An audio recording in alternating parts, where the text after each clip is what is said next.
If you work in a trades business and your business has been around for more than a few years, you're probably getting at least 2 or 3 emails a day about why you should sell your company and how the valuations right now are crazy. And I want to talk about it because right now there is a feeding frenzy to buy up trades companies. My friends in the electrical and HVAC space and some other skilled trades spaces are experiencing the same thing. I mean, phone calls, emails, text messages, everybody wants to buy your company right now. And I just feel the need to make this video again, because every time I get one of these emails, I send a link to my prior YouTube video titled, Why I Will Never Sell My Plumbing Company. And so this is part 2 of why I will never sell my plumbing company. Reason number 1. I like what I do for a living. But even more than that, I like being my own man. If I sell my company, they're not buying 100% of my company. They want to buy a majority share. They want to buy 80%, 75%, 60%. They want to have control, but they want me as the CEO, and they want to put their call center in place, and they want to update the pricing, and they want to get super hyper aggressive with the way that they sell, and they want to set technicians all up on commission pay. And long story short, you lose the freedom of running your own business the way you want if you sell out to these companies.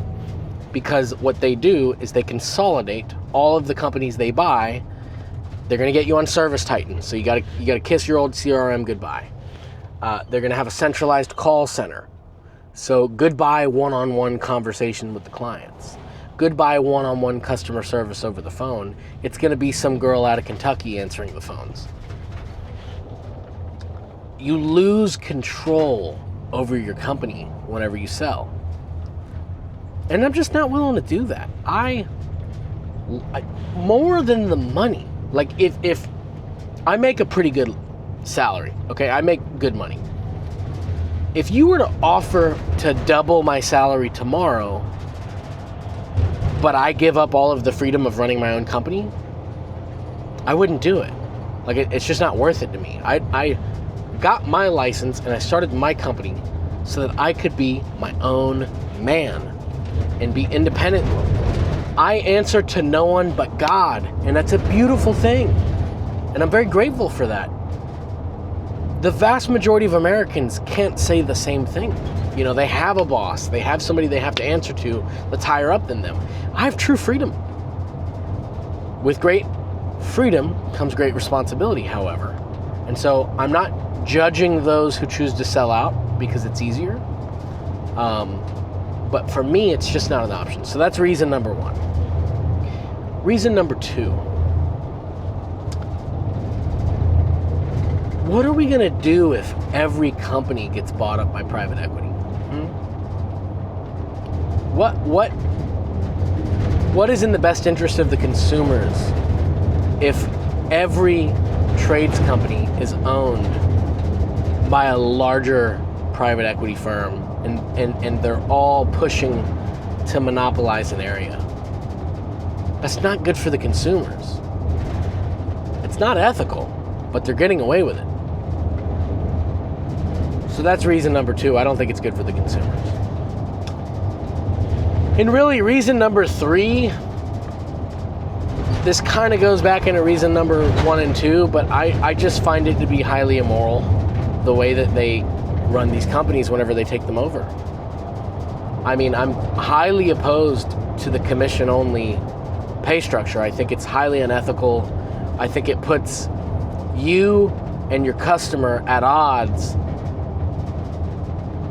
with the technician that you choose to send out to their home, because that technician, if he doesn't sell anything, he's not getting paid. I want my technicians in a consultant mindset where they're looking at all of the options.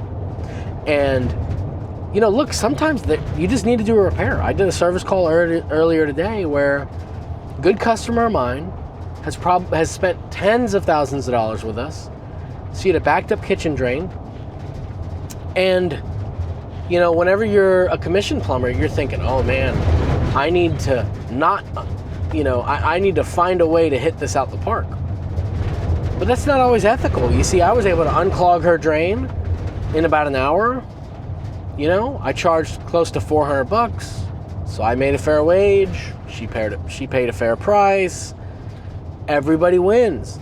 But if you're a commission plumber and you know that your job depends on you selling, maybe you start pushing for a liner, or maybe you start pushing for digging up the floor, or maybe you don't try as hard as you can to unclog that drain line and put a little bit of fear into the client.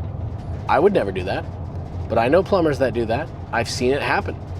I was a sales advisor, a comfort advisor at one of the large private equity owned plumbing companies in Tampa Bay, and I saw firsthand the tricks that they pull and how everything is all about revenue generation at all time.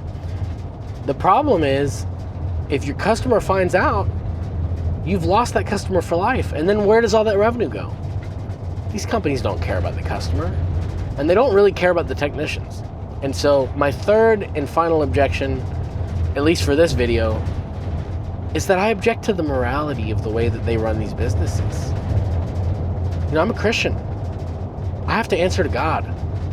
And these companies may not think that they have to answer to God, but trust me, we're all going to stand before Jesus, and we're all going to give an account of every word we've ever said, every action we've ever taken, and you better hope to God that you made the best choices that you can and that you have a good relationship with Christ, because I fear for the men and women who gut these companies and screw over customers and take advantage of their technicians and run immoral businesses, because they have to answer to the great judge.